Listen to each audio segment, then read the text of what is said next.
आज के case studies की इस लेक्चर में बात होगी उन लेटेस्ट जजमेंटों की और उस गाइडलाइंस की, उन नियमों की जिनके अंतर्गत आपको किसी भी प्रकार का अपनी पत्नी को भरण पोषण नहीं देना पड़ेगा और आपको डाइवोर्स मिल जाएगी। किसी भी प्रकार के भरण पोषण से मतलब यह है आपको इंटर मेंटेनेंस नहीं देना पड़ेगा, आपको हर महीने दिए जाने वाला भरण पोषण नहीं देना पड़ेगा, आपको स्थायी भरण पोषण यानी कि एलुमनी नहीं देना पड़ेगी, कॉम्पनसेशन यानी कि मुआवजा नहीं देना पड़ेगा और लिटिगेशन चार्ज यानी केस लड़ने का खर्चा आपको नहीं देना पड़ेगा। किसी भी प्रकार का आपको कोई भी भरण पोषण नहीं देना पड़ेगा। फिर भी कोर्ट आपके पक्ष में डाइवोर्स दे देगी, वो भी आपको फैमिली कोर्ट से मिल जाएगा। फिर उस आदेश को हाई कोर्ट, सुप्रीम कोर्ट में जहां चाहे पत्नी वहां चुनौती दे दे, आपका आदेश यथावत रहने की पूरी संभावना होती है। यानी कि आपको डिवोर्स मिल गया सो मिल गया, अब आपको कुछ नहीं देना पड़ेगा। तो चलिए आज के इस स्टडीज के इस लेक्चर में सुप्रीम कोर्ट के और हाई कोर्ट के और फैमिली कोर्ट के भी वो लेटेस्ट जजमेंट बताएंगे और साथ में आपको कानून के साथ साथ रूल्स और गाइडलाइंस भी बताएंगे। इनके अंतर्गत आप डिवोर्स वो भी फैमिली कोर्ट से ले सकते हैं बिना किसी मेंटेनेंस के दिए हुए। जय जिनेंद्र, मुकेश जैन। वीडियो को लाइक और शेयर कर दीजिए और इस तरह के जजमेंट्स पाने के लिए दिए गए नंबर पर आप हमें व्हाट्सएप पर संपर्क कर सकते हैं। चलिए शुरुआत करते हैं। नियम नंबर 1, पहला नियम यह कहता है कि पति अगर कोर्ट में यह साबित कर दे कि उसकी पत्नी बिना किसी कारण के अलग रह रही है, कैसे साबित करेगा? 2 उपाय हैं इसके। नंबर 1, पति ने अपनी पत्नी को लाने का भरसक प्रयास किया, खुद गया, रिश्तेदारों को भेजा, पत्र लिखे, मैसेज किए, वकील से नोटिस भिजवाया, उसके बावजूद भी नहीं आई तो उसने दाम्पत्य पुनर्स्थापन का केस फाइल किया और दाम्पत्य पुनर्स्थापन के केस में पति के पक्ष में कोर्ट ने आदेश दे दिया। इसके बावजूद भी पत्नी वापस आने को नहीं आके रह रही है, आने के लिए तैयार नहीं है। नंबर 2, पति को यह भी कोर्ट में साबित करना पड़ेगा कि उसकी कोई गलती नहीं है। जिस दिन से पत्नी उसके घर में रह रही है उसने अपने पति धर्म का पालन किया है, पत्नी की हर इच्छाओं का, भावनाओं का ध्यान रखा है, हर जरूरतों का ध्यान रखा है, सभी जरूरतें पूर्ति की। जो पति का धर्म होता है उसे उसने पूरी तरीके से निभाया है। अगर पति ऐसा साबित कोर्ट में कर देता है तो दाम्पत्य पुनर्स्थापन का आदेश भी पति के फेवर में है और इससे भी आ जाता है।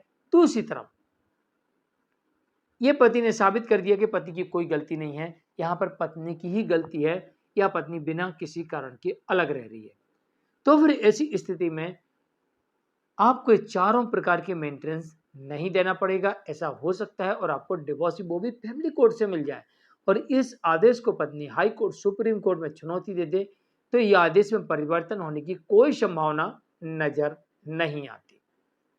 4 प्रकार के भरण पोषण समझ लिया आपने: मेंटेनेंस, इंटर मेंटेनेंस, स्थायी भरण पोषण, एलुमनी, कॉम्पनसेशन मुआवजा, लिटिगेशन चार्ज यानी केस लड़ने का खर्चा। ये चारों प्रकार का कुछ भी कोर्ट नहीं देगी, ऐसा हो सकता है। नियम नंबर 2, पत्नी आपके घर में रखा हुआ कीमती सामान, रुपया, पैसा, सोना, चांदी लेकर गुपचुप तरीके से चोरी कर लेकर चली गई है, या उसने आपके साथ, आपके परिवार वालों के साथ मारपीट की है, या उसने अपने परिवार वालों को बुला के, बॉयफ्रेंड को बुला के, किसी परिचित को बुला के आप लोगों को पिटवाया है, धमका, उन लोगों ने आपको धमकी दी है, आपके घर में तोड़फोड़ की है, यानी किसी भी प्रकार का कोई भी अपराध पत्नी के द्वारा किया गया या उसने करवाया है। अगर ऐसा आप कोर्ट में साबित कर देते हैं और दूसरी तरफ आप पत्नी के विरुद्ध और जिन्होंने किया है उनके विरुद्ध आपराधिक मामला दर्ज करवा देते हैं, तो ऐसी स्थिति में ये साबित हो जाता है कि पत्नी ने ऐसा किया है या करवाया है, तो ऐसी स्थिति में आपको यहाँ पर बिना किसी लेन देन के, यानी कुछ नहीं देना पड़ेगा, चारों प्रकार के भरण पोषण नहीं देना पड़ेगा, फिर भी आपको डिवोर्स मिल सकता है।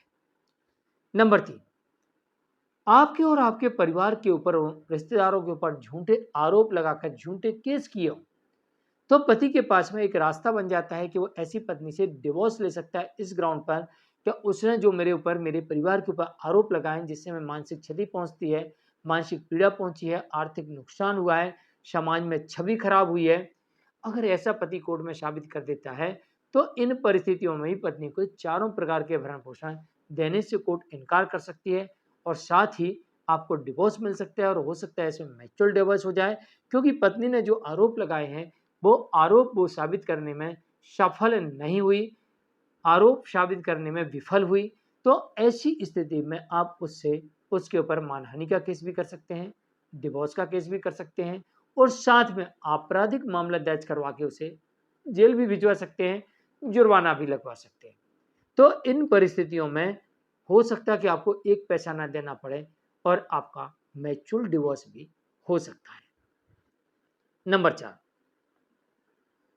केस के दौरान, जब आपका केस चल रहा है उसी केस के दौरान आपकी पत्नी के द्वारा झूठे सबूतों को देना, झूठे शपथ पत्रों को देना, जानबूझकर झूठा सबूत देना, झूठे शपथ पत्र देना, अगर ऐसा पत्नी करते हुए पाई जाती है और आप प्रमाणित कर सकते हैं कि उसने झूठा शपथ पत्र दिया है या फिर उसने झूठे सबूत दिए हैं, दस्तावेज दिए हैं, तो इस आधार पर आप नए कानून के हिसाब से BNSS भारतीय नागरिक सुरक्षा संहिता 2023 के अंतर्गत सेक्शन 379 और पुराने कानून के according CRPC criminal procedure code 1973 के अंतर्गत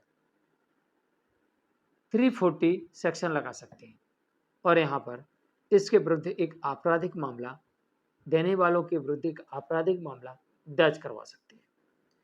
जब आपराधिक मामला दर्ज हो जाता है तो ऐसी परिस्थिति में भी म्यूचुअल डिवोर्स होने की पूरी संभावना बढ़ जाती है, वो भी किसी लेन देन के बिना। नंबर 5, आपके साथ धोखाधड़ी हुआ। धोखाधड़ी कैसे? कि आपने कहा कि हुजूर हमें तो कुछ नहीं चाहिए, आप पत्नी के पिता से कह रहे हैं, उनके परिवार वालों से कह रहे हैं कि साहब हमें कुछ नहीं चाहिए, हम तो सिर्फ शादी करेंगे, वो भी 1 रुपए पर। शगुन है ना, आप शगुन दीजिएगा 1 रुपया। आपको बहुत देने की तमन्ना है, आप 101 दे दीजिए। आपको और ज्यादा तमन्ना है, 501 दे दीजिए। और ज्यादा तमन्ना है तो आप 1001 दीजिए, इससे ज्यादा हम आपसे कुछ नहीं लेंगे। बार बार मना करने के बावजूद भी पत्नी के परिवार के लोग, रिश्तेदार ये कहते साहब हमारी तो नाक कट जाएगी, लोग क्या कहेंगे, हम तो इज्जत वाले लोग हैं, अरे हम नहीं देंगे तो कौन देगा, हम तुमको थोड़ी दे रहे, अपनी बेटी को दे रहे हैं। और तमाम प्रकार का सामान गिफ्ट बोलकर, अपनी बेटी को देना बोलकर आपको जबरन देते हैं और विवाद होने पर कहते हैं कि ये दहेज लोभी है, इन्हें जबरन दिया है, इन्होंने जबरन लिया है, इन्होंने जबरन लिया है, हमारी हैसियत नहीं थी तब भी इन्होंने लिया है, अड़ के लिया है, वरना ये शादी तोड़ रहे थे, रिश्ता तोड़ रहे थे और अभी भी ये संतुष्ट नहीं है और हमसे दहेज मांग रहे हैं। इस तरीके का आपके ऊपर आक्षेप लगाते हैं, आरोप लगाते हैं। तो बस आपको कोर्ट में साबित करना होगा कि हमने नहीं मांगा था, हमने लगातार मना किया था, इनने हमारे साथ धोखाधड़ी की है। तो ऐसी स्थिति में इनके ऊपर धोखाधड़ी का केस भी आप कर सकते हैं। इसमें पति भी कर सकता है, पति के परिवार के लोग भी कर सकते हैं। कोई भी एक केस पत्नी सहित उसके पूरे परिवार पर, रिश्तेदारों सहित रिश्तेदारों के ऊपर भी ये केस कर सकते हैं। और साथ में वो अगर ये सब साबित करने का प्रयास करते हैं कि हमने दहेज दिया है, तो दहेज देने के आरोप में पत्नी के परिवार के लोगों के साथ साथ रिश्तेदारों को भी इसमें पार्टी बनाया जा सकता है, जो ये कहते हैं हमने दहेज दिया है। तो ऐसे में ये म्यूचुअल डिवोर्स की तरफ केस जा सकता है और इसमें आपसी सहमति से बिना किसी लेन देन के म्यूचुअल डिवोर्स हो सकता है। जानकारी कैसी लगी कमेंट में जरूर लिखिए, वीडियो को लाइक और शेयर कर दीजिए। आज के लिए इतना ही, नमस्कार।